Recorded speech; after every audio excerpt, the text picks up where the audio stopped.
sans quoi que ce soit, il nous donne tout simplement une déclaration de fait.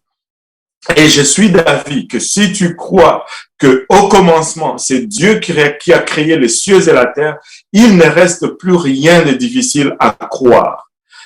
Tout le reste est plus facile à croire. Si au départ, tu crois que Dieu a créé les cieux et la terre.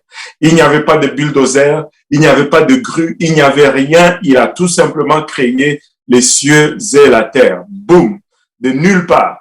Et c'est Dieu qui était, au fond, un jour, je me rappelle, je faisais une étude à un jeune qui était, qui avait beaucoup de prétentions. Il dit non, moi je crois cela. Et le Seigneur m'a poussé à lui dire, relis un peu ce verset. Il a relu, il a dit au commencement, Dieu créa les cieux et la terre. Puis je lui ai posé cette question, mais quand Dieu créait les cieux et la terre, où est-ce qu'il était, lui? Parce que même les cieux n'existent pas. C'est compliqué. Mais si tu crois cela, c'est plus facile de croire que Dieu va t'aider à payer ta facture d'électricité si tu crois que c'est lui qui a créé le soleil et que tu en bénéficies gratuitement. C'est plus facile de croire que Dieu va guérir ta maladie si tu crois que c'est lui qui a créé toutes les plantes desquelles on tire tous comment on dit, tous les produits médicinaux, tu vois. Et au commencement, Dieu créa les cieux et la terre, tout simplement. Et c'est une des déclarations les plus profondes, les plus importantes. Et quand tu crois cela, tout simplement, il n'y a plus rien de plus compliqué à croire. Et c'est dans ce même optique, tu vas voir que le livre de Genèse est très riche en énoncés spirituels, est très riche. Tu sais, on va passer beaucoup de temps dans le livre de Genèse parce que il y a beaucoup de principes qui sont déjà établis dans le livre de Genèse. Et Dieu, c'est un Dieu qui il va toujours donner un schéma. Et puis par la suite, si tu comprends le schéma, tu vas comprendre tout ce qui va suivre par la suite. Je vais donner un exemple encore une fois pour illustrer cela.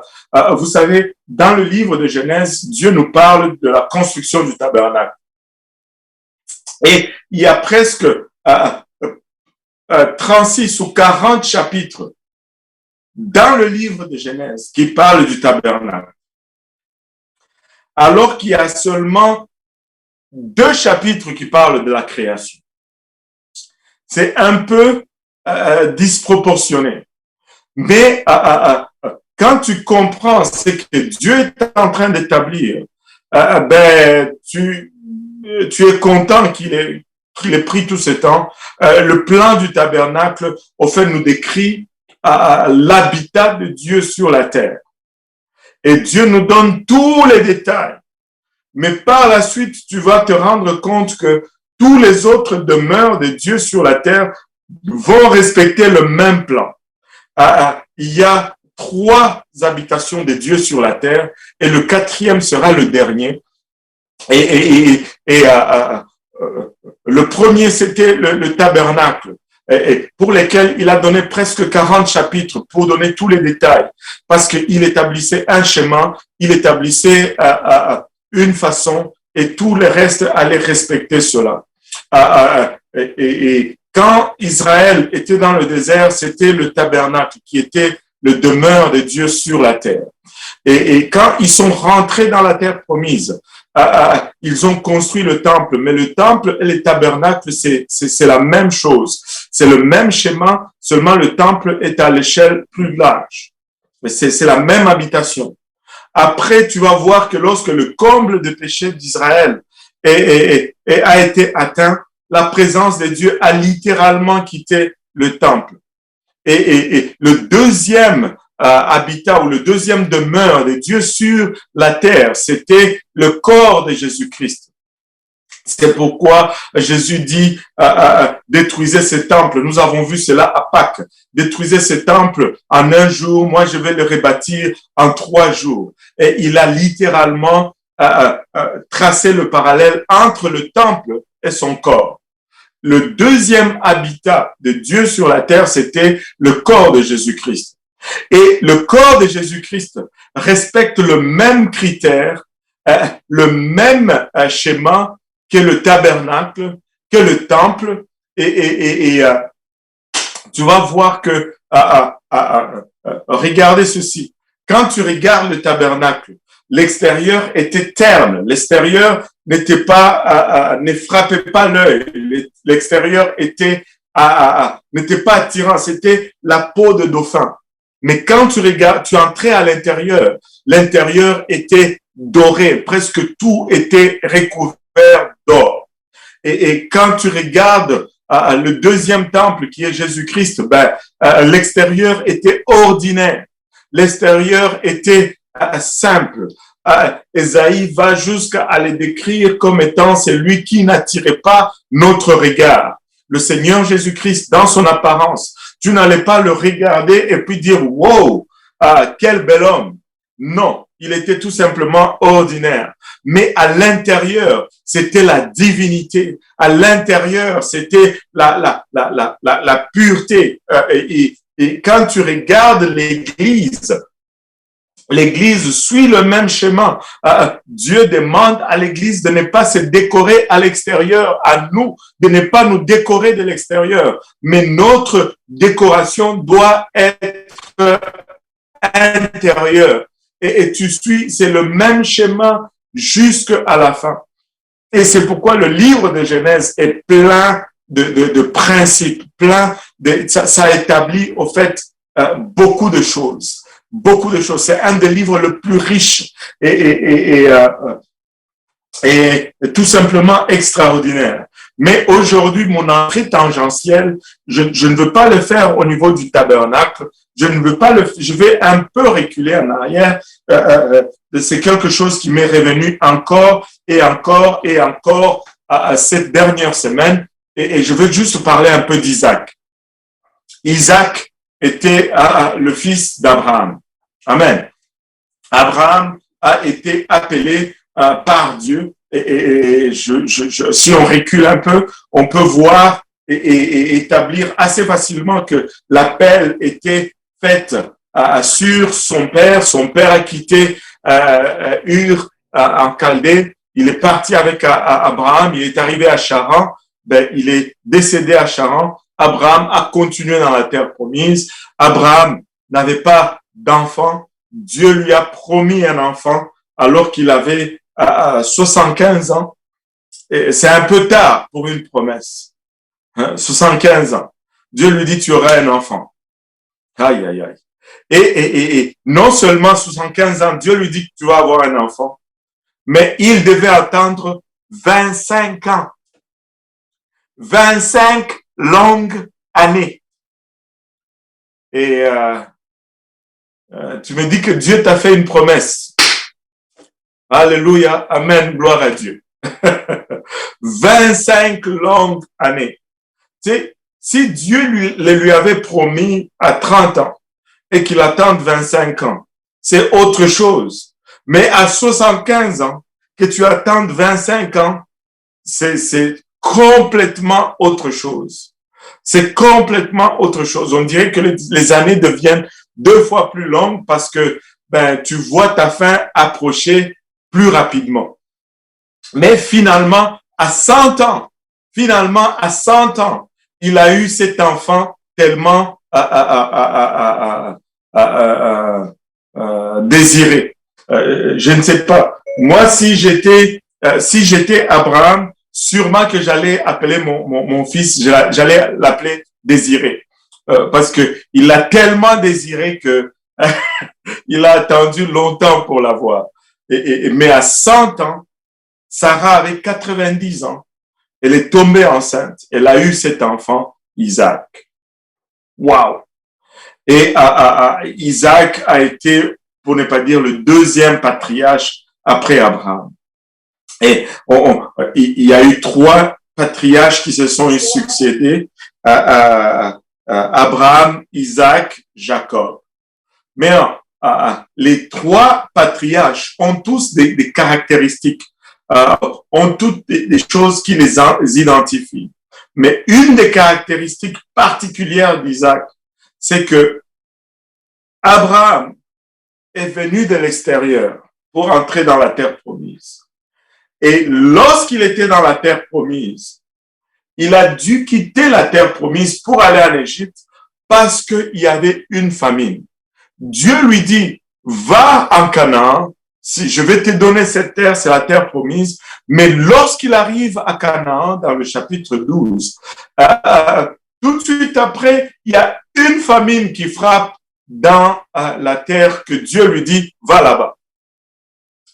Nous avons, selon notre tendance humaine, à croire que si Dieu nous dit, va là-bas, tout va y être correct. Après tout, c'est Dieu qui nous a envoyés là, n'est-ce pas? Je ne sais pas si vous pensez un peu comme moi, mais moi, j'ai toujours tendance à penser que si c'est Dieu qui m'a dit de faire, alors ça devait couler en douceur, n'est-ce pas? Ça devait être facile. Après tout, c'est Dieu qui m'a demandé de le faire. Mais ce n'est pas toujours le cas. Abraham est allé dans la terre promise et puis, bam, tout de suite, la famine est tombée. Regardez, toute promesse de Dieu va venir avec une épreuve. Même un hochement de tête baptiste suffirait en ce moment. Toute promesse de Dieu va venir avec une épreuve. Et nous allons être éprouvés.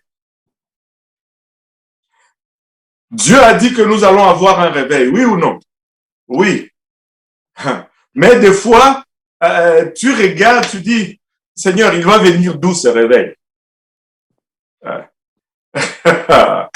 Alléluia. Mais s'il l'a dit, nous sommes mieux de le croire et nous sommes mieux de rester là où il a dit qu'il va nous le donner parce que sa parole va s'accomplir. Mais des fois, je pense que s'il y a même pas longtemps, à peine une semaine ou deux, j'ai prêché là-dessus sur la promesse et les circonstances. Et les deux vont se faire la guerre. La promesse de Dieu va te dire une chose, mais les circonstances vont te dicter le contraire. Mais laisse-moi te dire, si tu as une promesse de la part de Dieu, tu t'accroches à cette promesse parce que sa parole ne retourne jamais à lui vide. Elle accomplit toujours ce à quoi elle a été envoyée. Alléluia. Et Abraham va dans la terre promise, mais boum, la famine. Mais Abraham fait l'erreur d'aller en Canaan, plutôt en Égypte. Il quitte la terre promise, il va en Égypte. Jacob est né dans la terre promise. Mais suite à ses manigances, son frère commence à le menacer de mort. Il va voler le droit d'aînesse, il va voler la bénédiction. Son frère lui dit c'est assez. Lui là, dès que mon père meurt, type, je les zigouille. Jacob qui entend cela, sa mère qui était en arrière de lui, il dit non, va chez Laban, va chez mon frère, cache-toi là jusqu'à ce que la colère de ton frère s'apaise. Et là, Jacob, il quitte la terre promise et il va en Ur, en Chaldée, où le frère de sa mère va bien le corriger de ses escroqueries. Comme quoi, ce que tu sèmes, c'est ce que tu récoltes également. Donc, des 3 patriarches, on voit que Abraham a quitté la terre promise, Jacob avait quitté aussi la terre promise, mais Isaac était le seul à être né, à grandir et à mourir dans la terre promise. Et on va regarder un peu le chapitre 26 du livre de Genèse. La Bible nous dit que Jacob est maintenant dans la terre promise, plutôt Isaac est maintenant dans la terre promise, et il y a une transition qui est en train de se faire entre lui et son père. Il est en train de devenir maintenant le récipiendaire des promesses de Dieu ou le patriarche à suivre. Genèse 26, le tout premier verset, la Bible nous dit, il y eut une famine dans le pays, outre la première famine qui eut lieu du temps d'Abraham. Et Isaac alla vers Abimelech, roi des Philistins, à Guérar. Donc, la Bible nous spécifie exactement qu'il y a eu une famine comme celui que Abraham avait eu dans la terre promise. Mais quand cela arrive à Isaac, Isaac ne fait pas comme son père. Probablement, ou je ne sais pas, peut-être qu'il a observé ce qui est arrivé à son père. Le fait d'aller en Égypte lui a apporté beaucoup de problèmes qui l'ont suivi jusqu'à aujourd'hui. Et là, quand la famine frappe encore, Isaac est mis à l'épreuve à son tour lorsqu'il est en train de recevoir, pour ne pas dire le patriarcat de la part de son père. Il y a une famine qui frappe le pays, mais lui, au lieu de quitter, il reste dans la terre promise. Il va vers Abimelech, le roi des Philistins. Et il y avait une famine. Amen. Notez bien ceci. Il y avait une famine dans le pays. Et au verset 2, la Bible nous dit, l'Éternel lui apparut et dit, ne descends pas en Égypte, demeure dans le pays que je te dirai. Et j'ai déjà partagé cela, et certains ont dit, mais il n'a pas quitté la terre promise parce que Dieu lui dit, ne descends pas en Égypte. Regarde, c'est le même Dieu qui a dit à Abraham, va à Canaan, c'est là où je vais te bénir, c'est là où je vais te prospérer, c'est là où je vais te multiplier. C'est le même Dieu qui a dit à Jacob, alors qu'il était en train de quitter la terre promise, cette terre-là où tu es, je te la donne en héritage à toi et à ta descendance. Mais il fallait bien qu'il parle aussi à Isaac. Ils ont eu la même promesse, et la promesse c'était de rester dans la terre promise et que là, Dieu les bénirait. Et Isaac a exécuté à la lettre. Il dit, séjourne dans ces pays-ci, je serai avec toi et je te bénirai, car je donnerai toutes ces contrées à toi et à ta postérité, et je tiendrai le serment que j'ai fait à Abraham, ton père. Je multiplierai ta postérité comme les étoiles du ciel. Je donnerai à ta postérité toutes ces contrées, et toutes les nations de la terre seront bénies en ta postérité, parce qu'Abraham a obéi à ma voix, et qu'il a observé mes ordres, mes commandements, mes statuts et mes lois. En fait, Dieu est en train de dire ceci à Isaac maintenant. C'est toi qui vas être le récipiendaire des promesses que j'ai faites à ton père. Il a marché fidèlement devant moi. Oh, que Dieu est bon. Hein? Oh, que Dieu est bon. Un hochement de tête baptiste suffirait en ce moment. Oh, que Dieu est bon. Si nous regardons la vie d'Abraham, ça n'a pas toujours été l'obéissance à 100%, mais malgré cela, Dieu le regarde et lui dit, il a obéi à mes commandements, il a suivi mes statuts, et pour cela, je vais te bénir, toi, son fils. Et c'est pour cela que Isaac est resté à Guérar. Maintenant, pendant qu'il séjournait là, il a commis cette même erreur que son père avait commis. Rebecca, sa femme, était une très belle femme. Là, il dit il dit aux gens du pays, c'est pas ma femme, c'est ma sœur. Heureusement, ce n'est pas allé plus loin. Abimelech l'a découvert et cela a été corrigé. Mais regardez où je veux en venir. Regardez le verset 12. Isaac s'aima dans ce pays et il recueillit. Est-ce que quelqu'un peut me le lire, ce verset-là? Juste le verset 12. Hein? Si quelqu'un peut me le lire. Amen. La sœur Danielle. Ah. Oui. Oh, la sœur. Pas de problème, ça ne dérange pas. Amen. Verset 12. Isaac sema dans ce pays. Il recueillit cette année le centuple, car l'Éternel le bénit. Wow! Il recueillit cette année le centuple. Et cette année qu'on a dit que c'était une année de famine. Cette année qu'on a dit que c'était une année de 17. Cette année qu'on a dit que c'était la famine. Mais Dieu dit, reste là où j'étais appelé. Et il a sémé dans ce pays. Et durant un temps de famine, il a récolté 100 fois. Il a récolté 100 fois. Laisse-moi dire au peuple de Dieu aujourd'hui, très souvent, nous recherchons des techniques, nous recherchons à nous enrichir, nous recherchons. Écoutez, nous devons rechercher la volonté de Dieu. Si nous sommes dans la volonté de Dieu, là sera nos bénédictions. Si Dieu nous a appelés au Québec, c'est au Québec que Dieu va nous bénir, pas en Alberta. Alléluia. Même s'il y a du pétrole en Alberta, si Dieu t'a appelé au Québec, c'est au Québec qu'il va te bénir. Allô? Alléluia. Un hochement de tête, Baptiste. Alléluia. On n'est pas ici par hasard. Dieu nous a appelés ici, là où nous sommes. Et c'est ici qu'il va nous bénir. C'est ici qu'il va nous prospérer. Peu importe les circonstances, même s'il y a famine, Dieu va nous bénir là où il nous a appelés.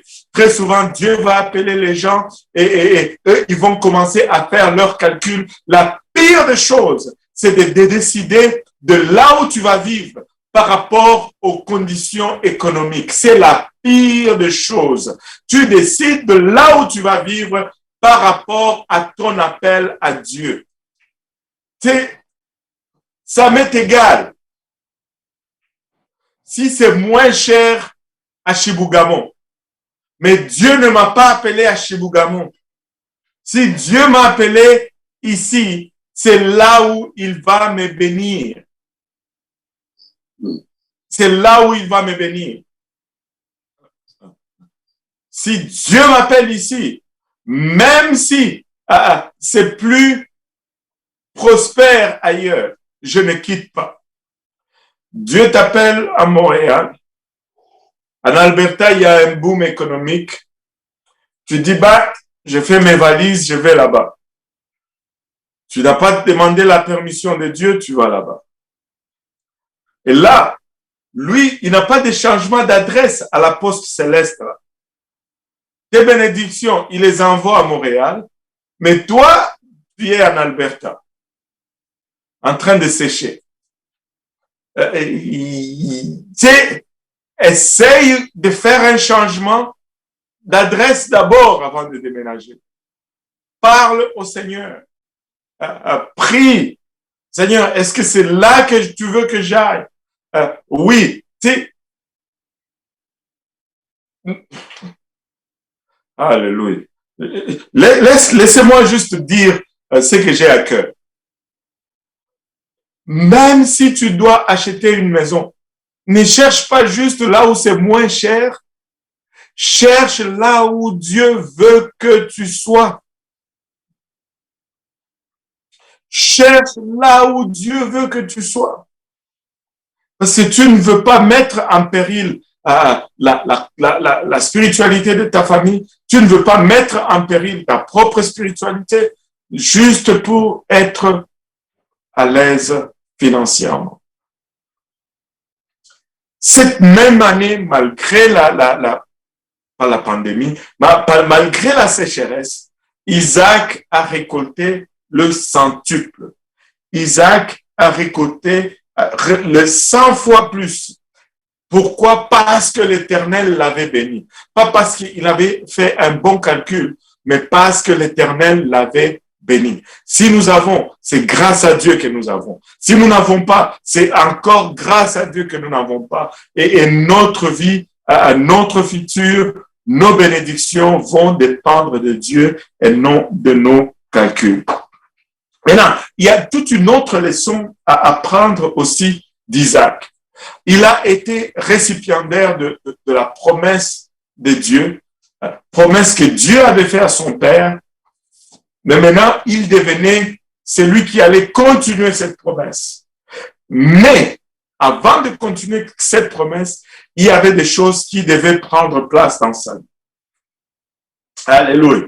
Regardez, on va continuer la lecture du verset 13 au verset 15. Amen. Verset 13. Cet homme devint riche et il alla s'enrichissant de plus en plus jusqu'à ce qu'il devint fort riche. Il avait des troupeaux de bétail et des troupeaux de gros bétail et un grand nombre de serviteurs. Aussi les Philistins lui portèrent envie. Tous les puits qu'avaient creusés les serviteurs de son père du temps d'Abraham, son père, les Philistins les comblèrent et les remplirent de poussière. Amen. Wow! Maintenant, il est devenu tellement riche que même ceux qui étaient autour, les Philistins eux-mêmes, ont commencé à le jalouser, à l'envier. La richesse de l'époque était comptée en bétail et il avait des têtes de vaches. Il avait le gros bétail, ce sont les vaches, le menu bétail, ce sont les chèvres. Donc, chez lui, tu pouvais bien manger. Tu pouvais manger la chèvre et tu pouvais manger le steak. Et en tout cas, moi, j'allais être son ami si j'étais de son époque. J'aime la viande. Alléluia, amen, gloire à Dieu. Maintenant, regardez ceci.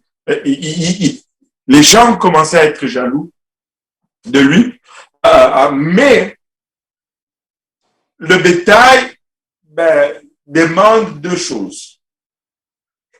Le pâturage et l'eau. Mais l'eau dans leur contrée, ça prenait de puits. C'est un contrée qui est mi-désertique un peu. Fait que jusque-là, lui, Isaac, n'avait pas creusé ses propres puits. Il vivait encore aux dépens des puits que son père Abraham avait plutôt creusés. Et la Bible nous dit que au verset 14, tous les puits qu'avaient creusés les serviteurs de son père, pas les serviteurs d'Isaac, mais les serviteurs de son père, du temps d'Abraham, son père, les Philistins les comblèrent et les remplirent de poussière. Et écoutez, les puits sont synonymes d'eau. L'eau est synonyme du Saint-Esprit. Mais les Philistins sont venus et les ont comblés de poussière. La poussière est synonyme de ce qui est charnel. Dieu a formé la chair de l'homme avec la poussière de la terre. Et ce qui était une source spirituelle, parce que ce n'était pas lui qui l'avait fait, parce qu'il n'avait pas payé le prix pour cette source. Les ennemis de sa vie sont venus et ils ont pu les couvrir ou les remplir avec ce qui est charnel, avec ce qui est mondain. Et il n'a pas creusé ce puits. Et parce qu'il n'a pas creusé ce puits, l'ennemi pouvait venir et les combler. L'ennemi pouvait venir et les remplir de poussière. Regardez par la suite. Ils étaient tellement jaloux.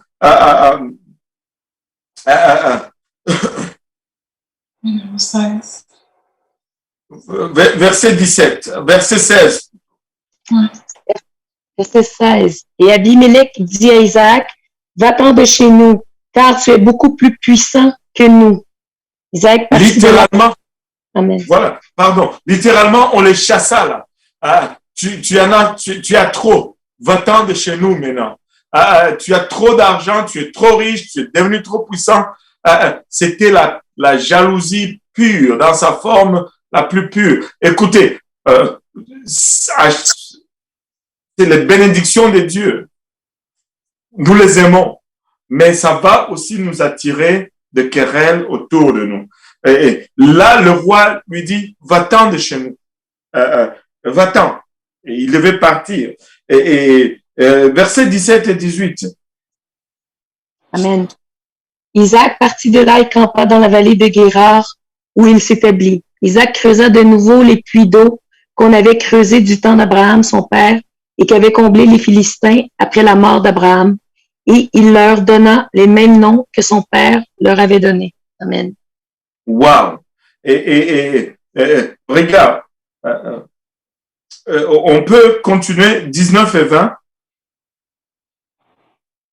19. Les serviteurs d'Isaac pesèrent encore dans la vallée et y trouvèrent un puits d'eau vive. Les bergers de Guérard querellèrent les bergers d'Isaac en disant, l'eau est à nous. Et il donna au puits le nom d'Ézek parce qu'il s'était disputé avec lui. Wow.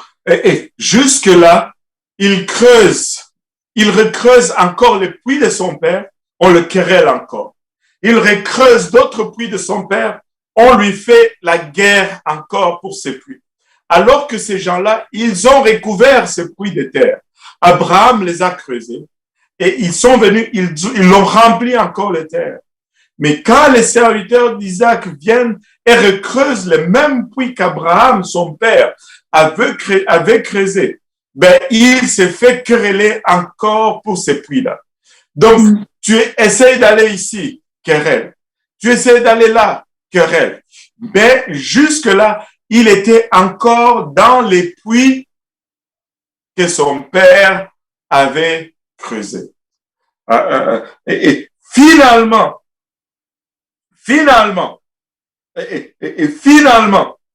regardez ceci.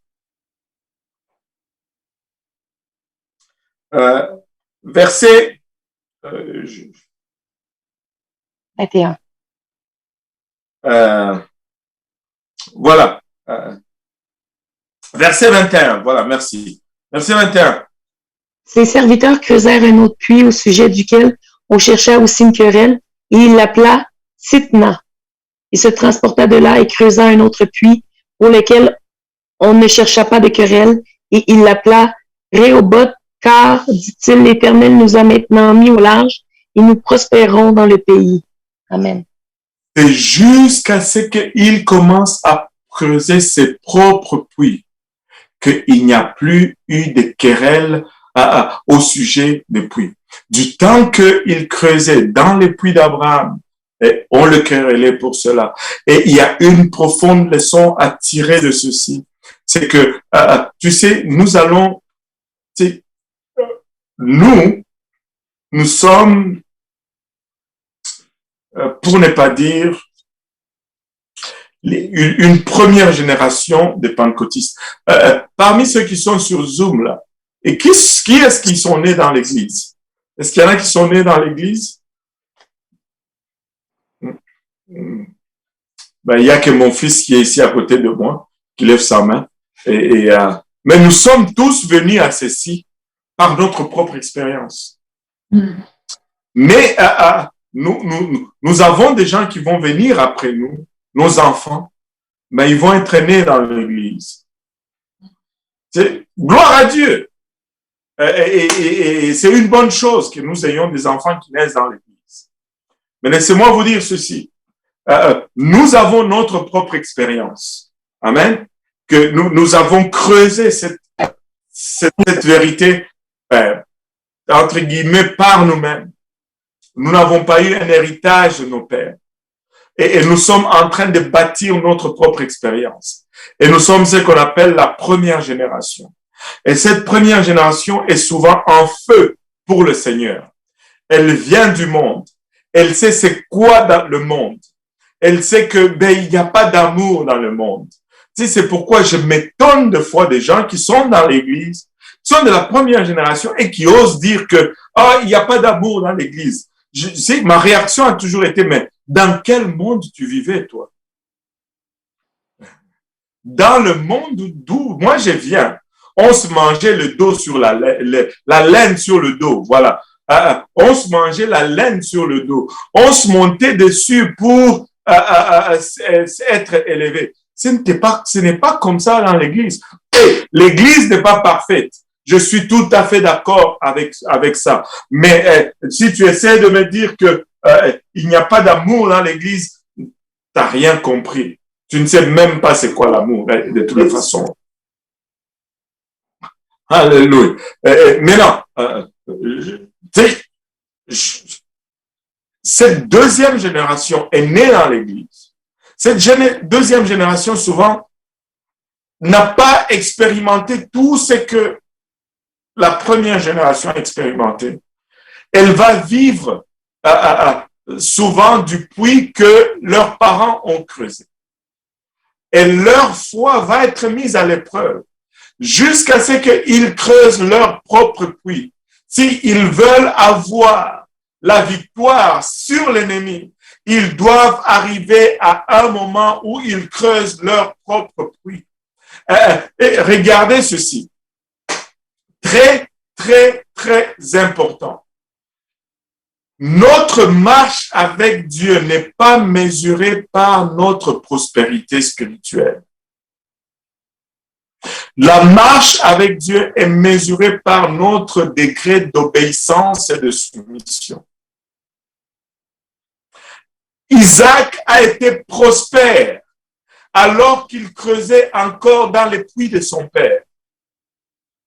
Dieu l'a multiplié, il est devenu riche alors qu'il creusait encore dans les puits de son père. Mais ce n'est pas parce qu'il est devenu riche qu'il devait ne plus creuser ses propres puits. Écoute, peu importe comment Dieu peut t'utiliser spirituellement alors que tu es en train de planer sur l'expérience spirituelle de quelqu'un d'autre. Mais il faut que, si tu veux y arriver, si tu veux triompher de l'ennemi de ta vie, il faut que tu arrives à une place où tu commences à creuser ton propre puits si tu veux qu'il ne te querelle plus. Tu dois expérimenter Dieu par toi-même. Tu dois avoir une relation personnelle avec Dieu. Tu dois creuser ton propre puits. Isaac n'a pas eu la paix. Isaac n'a pas eu la paix du temps qu'il creusait encore dans les puits de son père. Et c'est seulement lorsqu'il a commencé à creuser dans ses propres puits qu'il a finalement dit, Dieu nous a mis au large, et il appela ce puits Rehoboth. Rehoboth. Dieu nous a mis au large. Dieu nous a finalement délivrés. Alléluia. Il y a une Rehoboth à l'église. Alléluia.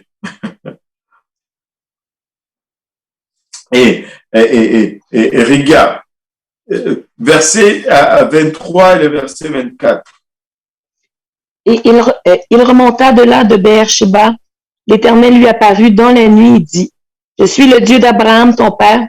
Ne crains point, car je suis avec toi, je te bénirai et je multiplierai ta postérité à cause d'Abraham, mon serviteur. Il bâtit là un autel, invoqua le nom de l'Éternel, et il dressa sa tente, et les serviteurs d'Isaac y creusèrent un puits. Amen. Encore une autre fois, et c'était des creuseurs de puits. C'était des creuseurs de puits. Et nous devons creuser de puits.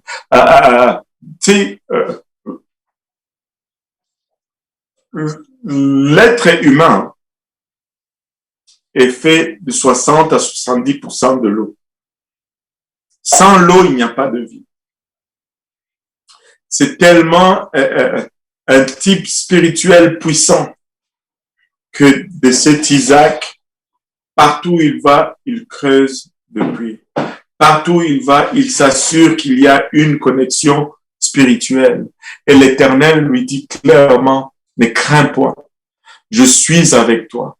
Ne crains point, je suis avec toi. Notre force ne viendra pas des circonstances extérieures, mais notre force viendra toujours de notre connexion avec l'Éternel.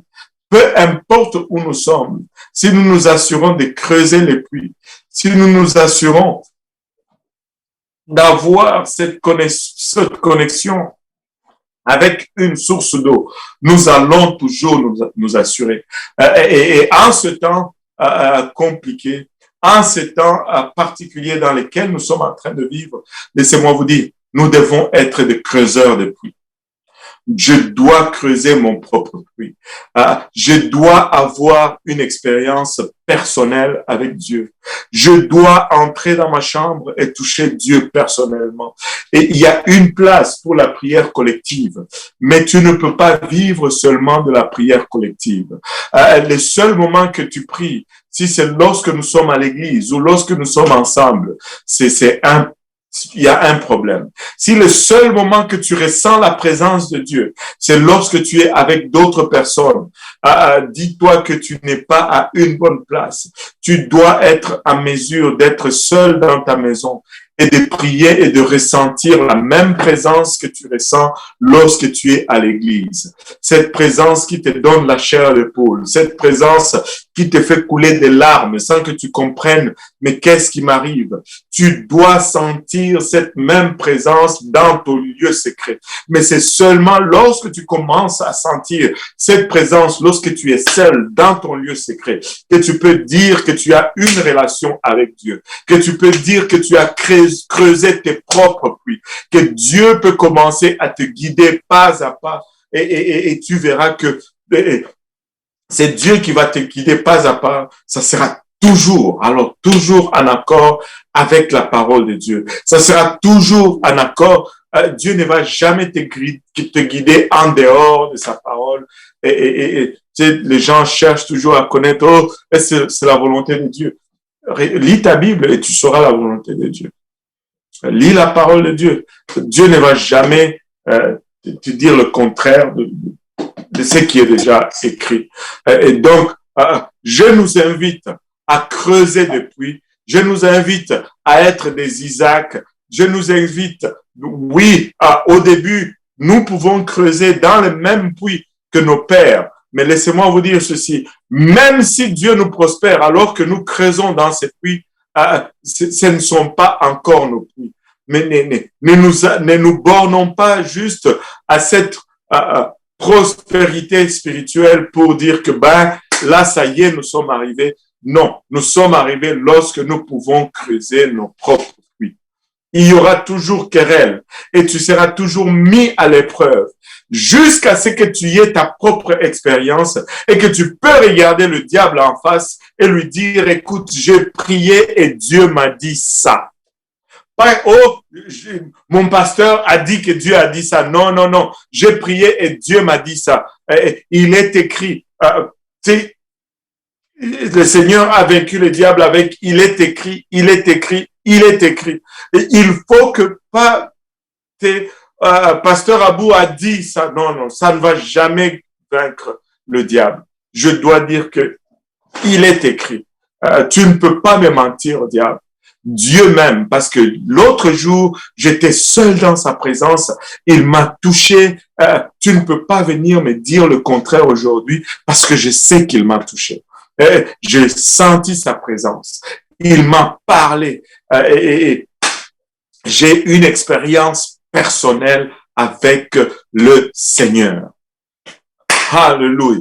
C'est ce que j'avais à vous partager aujourd'hui. Je veux que nous soyons de creuseurs de puits et nous allons le partir avec Isaac et nous allons aller essayer de reprendre un peu là où nous l'avions laissé depuis il y a longtemps.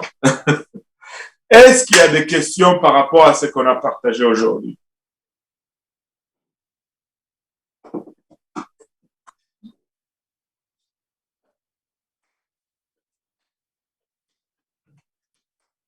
Pas de questions?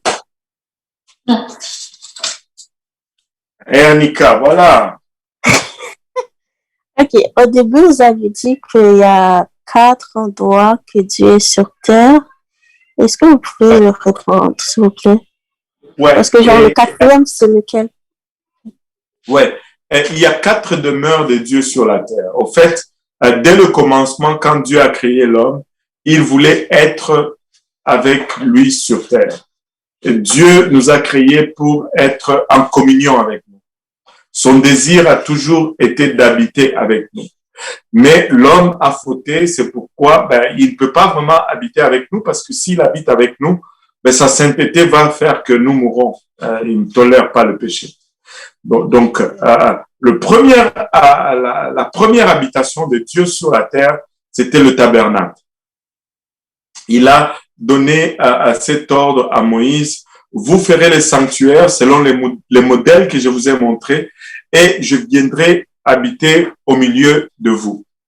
Le tabernacle a été le premier demeure de Dieu sur la terre, mais le tabernacle était lorsqu'ils étaient nomades dans le désert vers la terre promise, et lorsqu'ils sont entrés dans la terre promise, ils ont construit le temple pour remplacer le tabernacle. Mais le tabernacle et le temple, c'est le même demeure, c'est cette même adresse. On va les appeler des adresses. C'était toute première adresse. Quand le péché des Israélites est monté, la présence de Dieu a quitté. Je pense que c'est dans le livre d'Ézéchiel. Tu vois la présence de Dieu qui quitte le temple, qui va jusqu'au mur du temple. Du mur du temple au mur de Jérusalem. Et puis, ça s'en va comme dans un char avec des roues en feu. Et littéralement, la présence de Dieu quitte. Et c'était resté un temple vide. Il n'y avait plus rien. Mais la présence de Dieu avait déjà quitté. Et le deuxième temple, c'était le corps de Jésus-Christ. Quand Jésus-Christ était sur terre, la Bible nous dit dans Colossiens 2:9 que toute la plénitude de la divinité habitait en lui. Il était le deuxième temple. Jésus était le deuxième temple. Le premier temple, c'était soit le tabernacle, soit le temple, c'est la même chose. Et le deuxième demeure de Dieu sur la terre, c'était le corps de Jésus-Christ.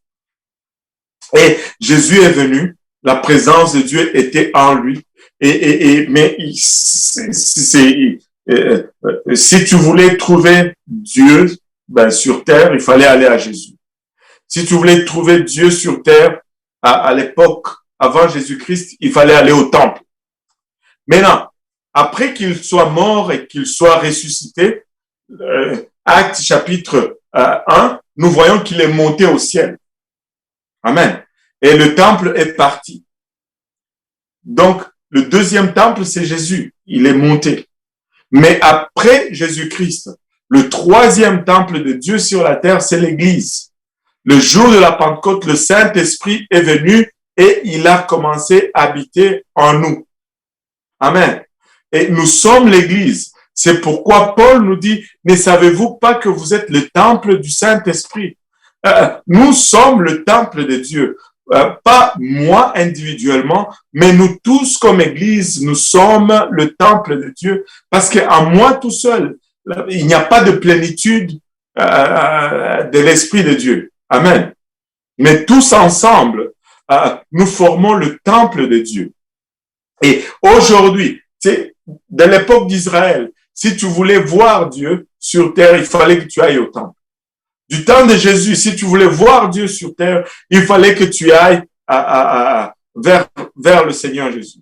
Et aujourd'hui, si tu veux trouver Dieu sur la terre, tu vas à l'église. Dieu habite à l'église.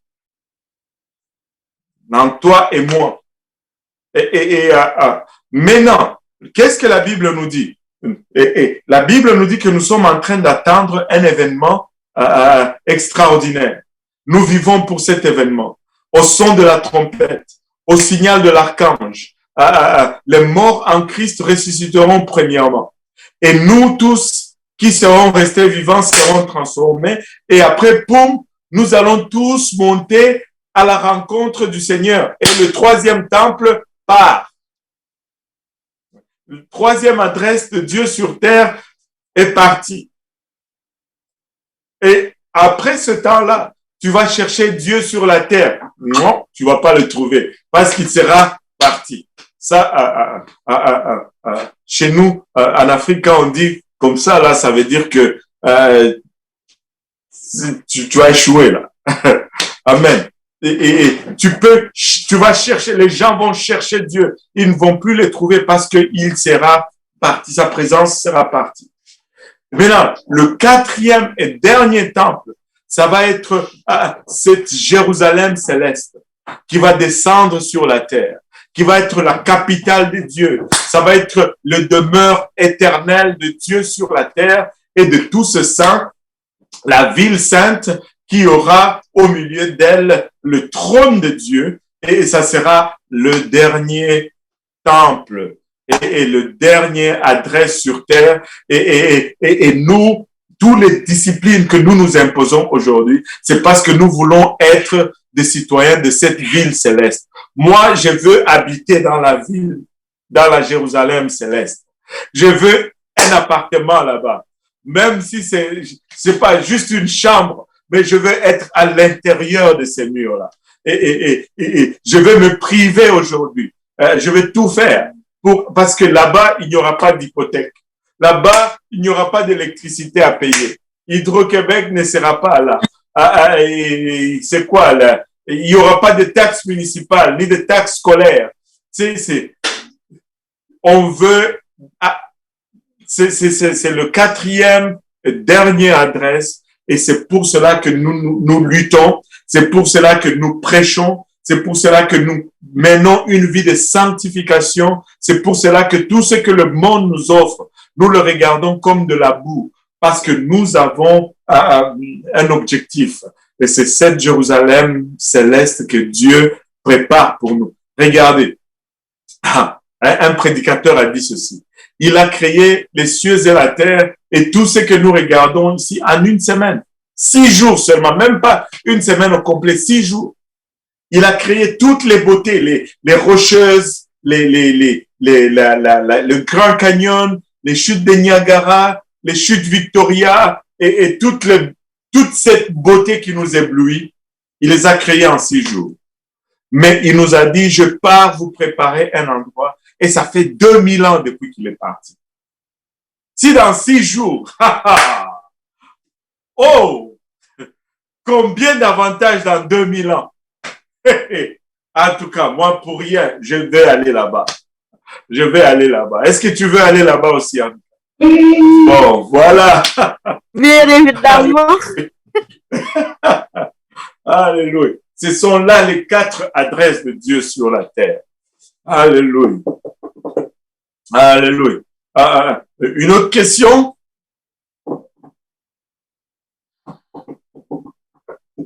Merci pour l'explication, monsieur.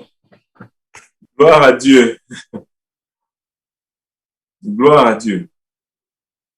Alléluia. S'il n'y a pas d'autres questions, ben, on va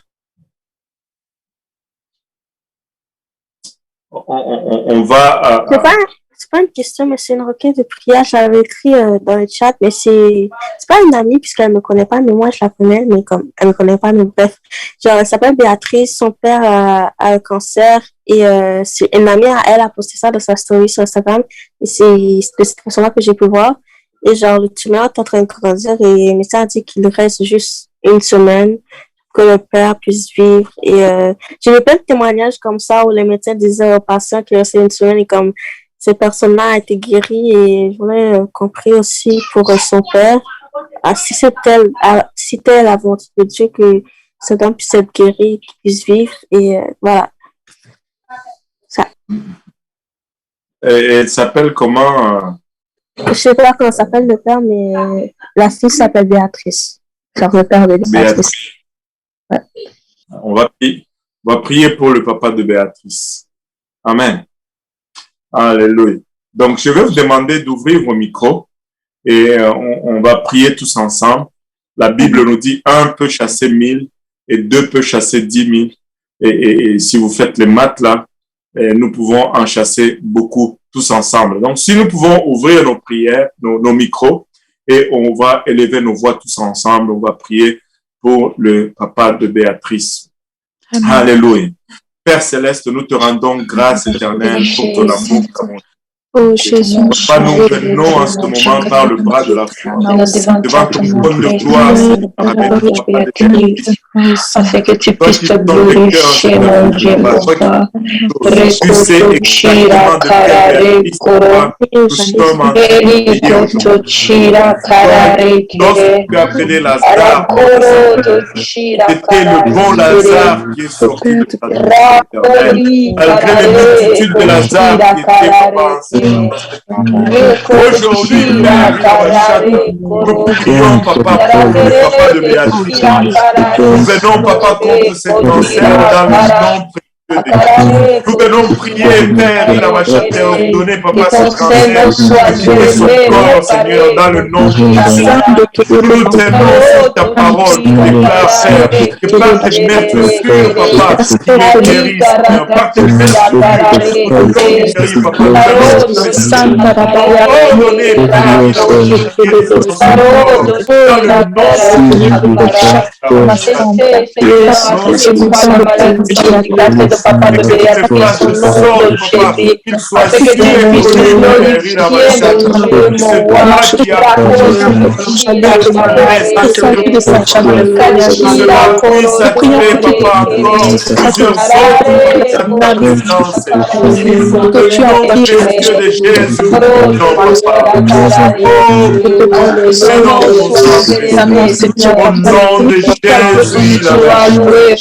le nom de Jésus, on va faillir, Père, à te donner au nom de Jésus.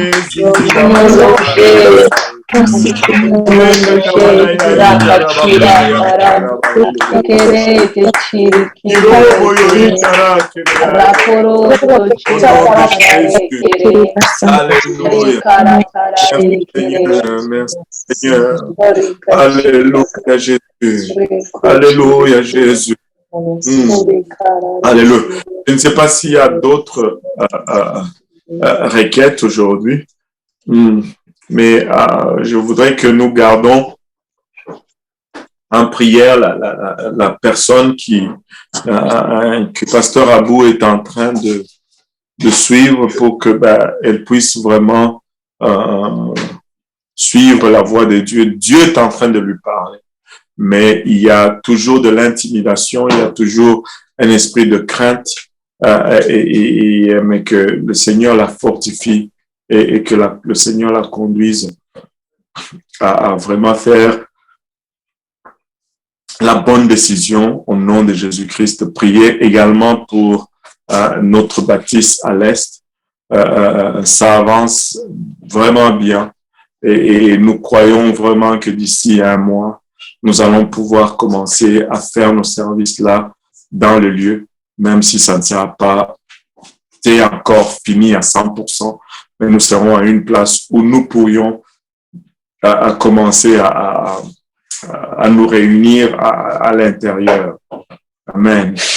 Donc voilà, on a conclu pour aujourd'hui et nous voulons aller et nous voulons creuser nos propres puits. Amen. Amen. Alléluia. Nous voulons creuser nos propres puits. Alléluia. Et je voulais juste voir encore Pasteur Yannick, est-ce que tu es là? Je ne sais pas si tu es là.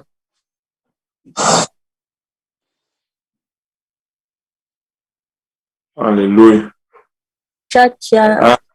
Ouais. Est-ce que tu peux nous conduire juste en prière de conclusion? Ok, prions le Seigneur. Seigneur Jésus, merci pour ce matin, Seigneur. Nous prions pour que ta main soit avec nous, que tu nous fortifies, que nous commencions, Papa, à creuser notre propre puits, Seigneur Jésus. Nous avons beaucoup appris des autres qui ont creusé auprès de nous, mais que nous nous mettions dans la brèche afin que ce réveil, Seigneur, soit un réveil de tout le monde, que tout le monde mette la main à la pâte, que tout le monde sacrifie, que tout le monde creuse, Seigneur. Que ta main soit sur nous, fortifie nos cœurs, fortifie nos pensées, fortifie, Seigneur Jésus, nous dans nos rêves, dans nos attentes, Papa, mais que nous accrochons à toi, toi, la source de vie. Au nom de Jésus. Que tout le monde dise au nom de Jésus. Au nom de Jésus. Alléluia.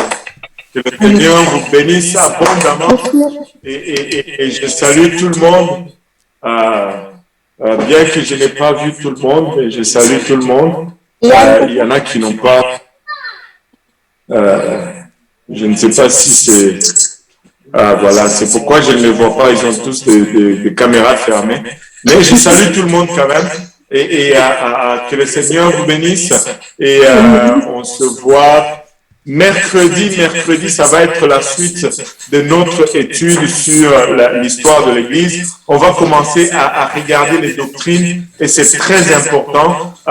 Il y a beaucoup de questions sur les doctrines apostoliques, les questions qui concernent l'unicité de Dieu, les questions qui concernent la sanctification non seulement intérieure mais extérieure, notre apparence comme chrétiens, nos conduites comme chrétiens. Et nous allons voir que les choses que nous enseignons aujourd'hui, ce sont les mêmes choses que les apôtres enseignaient de leur temps. Et nous voulons savoir, nous voulons être sûrs que nos enseignements tirent racine dans l'Église primitive. Il y a beaucoup trop de choses qui sont faussement enseignées et d'autres qui sont juste mis de côté. Regarde, Dieu ne change pas. Et tout ce qui a rapport à Dieu ne change pas non plus dans la parole. l'Église ne se modernise pas. On ne change pas la parole de Dieu pour fitter notre temps. Non, on change notre temps pour fitter à la parole de Dieu. Et c'est comme ça qu'on va y arriver. Même si il y a plein de choses qu'on va enseigner qui ne vont pas être à la mode. Peut-être certains d'entre vous n'allez plus m'aimer après que j'ai enseigné ces choses. Mais moi, je vais les enseigner et puis vous allez... vous allez les aimer quand même. Alléluia. Alléluia. Que le Seigneur vous bénisse tous et à mercredi, alléluia, mercredi 19h30 et demain, n'oubliez pas évangélisation avec le pasteur Achille à Beaubien à partir de 17h30 si je ne m'abuse. Et voilà. Gloria a Dios. Bonne soirée. Bisous, bisous. Que le Seigneur vous bénisse tous. Au revoir. Hein? Au revoir. Merci infiniment. Que Dieu vous bénisse. Que Dieu vous bénisse. Bonne soirée. À tous. Bonne soirée. Bonne soirée, maman Fifi. Bonne soirée. Bonne soirée. Alléluia.